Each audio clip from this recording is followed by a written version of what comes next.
welcome back. Fragrance Fiend here today with Thé Matcha 26, released in 2021. It's an eau de parfum released by one of my favorite brands, Labo. Each Labo does have a number after it. This one is 26, which refers to the amount of notes in the fragrance, which they don't always fully disclose. In fact, this one has quite a limited note breakdown, but I can certainly pick up quite a bit more in it. But before we get into that, the reason I actually like Labo is because they always exceed expectations. They do something different. You've got your more common ones like Bergamot 22, then you have really abstract ones like Thé Noir or Rose 31, which lean a completely different direction opposed to what the name says. And that of course is intentional. So with Thé Matcha, as like a lot of the other ones, you kind of expect the unexpected, which makes it a lot of fun when you blindly jump into the collection. So to get an understanding of this one, I'll read you the description, which is, in the same way matcha tea is much more than just a drink in Japanese culture, Thé Matcha 26 is much more than a scent to us. It is a moment of introspection, a moment of self that offers a quiet inner celebration of grace and soulful beauty. A simple whiff takes us away from the hum of the outside and brings us back in. Introverted and deep by nature, Thé Matcha 26 is a skin scent, something meant for and only the individuals lucky enough to be very close to the wearer. It carries noble stillness. To us, it is a scented reminder of home, a welcomed solitude, and of all things familiar and treasured. So obviously it's assuring to know that they have mentioned that it's a tiny bit of a skin scent. Obviously a lot of people can be quite overwhelmed by perfume, so it's always good to know that there are options for those who don't want anything too heavy. Obviously they often last on my clothing for days, and I have to scrub them off when I want to get rid of them, depending on what it is. Some are a little lighter. Anyway, to the note breakdown. So with the Labo, there are no stated top heart or base notes. You simply have in this one fig, vetiver, cedar, and bitter orange, and obviously matcha. So straight off the bat, the matcha is quite minimal, which I kind of appreciate because I'm not a massive fan of matcha itself, but I do like how the scent is sometimes used in perfumery. They will sometimes put the main element of a fragrance into the background, or sometimes it comes out a little more as they dry down, which to many may seem counterintuitive, but it's just their unique way of their branding and perfumery. What I do get in the opening though is a very luscious and sweet fig. It's not too overbearing. In fact, I've even got the fig candle by Labo, which I absolutely love. To be honest, I primarily get a bit of a creaminess from the vetiver and a mild abrasiveness from the cedar wood, and combined together it really does create something unique. However, the one thing I don't really get in this fragrance, which is part of the official note breakdown, is the bitter orange. Quite minimal. It just gives the fragrance a tiny bit of citric lift, but definitely far from overbearing. It's the woods which really carry this fragrance. I haven't actually read any reviews prior to doing this, but to my nose I do get quite a bit of sesame seed, which is a bit of a give or take for me. I'm not massively fond of sesame seeds, but knowing the note breakdown, I really just associate it more as woods. On top of that, I also get amberette seeds as well. Then lastly, to my nose, I also get cashmeran. There's definitely a few other little things going on in there which I can't quite pick out, but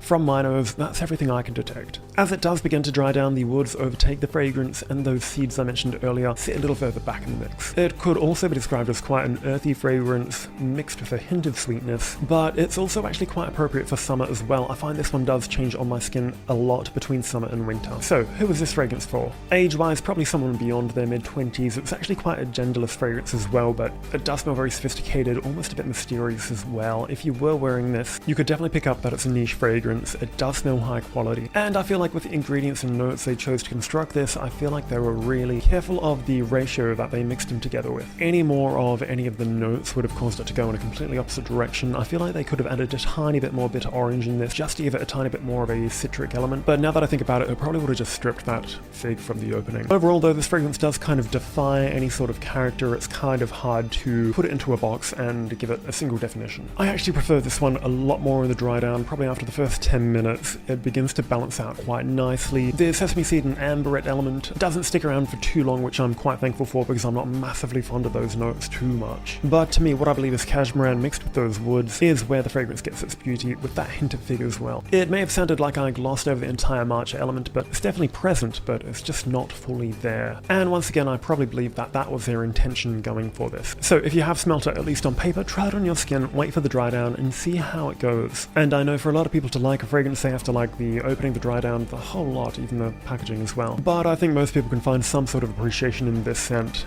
if you give it a bit of a chance. And with all that being said, it's definitely not my most favourite Labo. In fact, it's probably not even in my top 5, which I may actually film a video on soon, top 10 Labo scents. But for now, I would probably give this one a 6 out of 10 in terms of my appreciation for the scent itself. For me, it definitely blends informal and formal quite well together, even when I go out at night or to work. It really does work for all occasions, and it makes for a perfect signature scent as well now that I think about it. I find that there's a lot of character in simplicity as well, even though it's quite a complex fragrance in terms of of the construction and blending of ingredients, not necessarily the dry down itself, even though it does develop quite a bit. But I feel the brand definitely nailed what they were going for. It seems to be doing quite well. I'm not too sure if it's a top seller or not. I believe it's doing pretty well for the company, considering it's now part of their body line. But even though it's relatively a new fragrance for their standards, I don't see it going away anytime soon. So very quickly onto performance. So even Labo themselves said that it is meant to be a tiny bit of a skin scent. I actually get pretty good longevity out of this one for what it is, around 7 to 8 hours, but projection is somewhat minimal. That being said, I've actually had quite a few compliments of people walking past me at least a meter away, being able to smell me and stop and ask what I'm wearing, which is quite impressive. And that's something I didn't expect at all wearing this fragrance. I actually know of people who do not necessarily like being complimented or stopped wearing a fragrance, and they'll often go for more subtle options to avoid that. So if you were to buy this hoping that people weren't really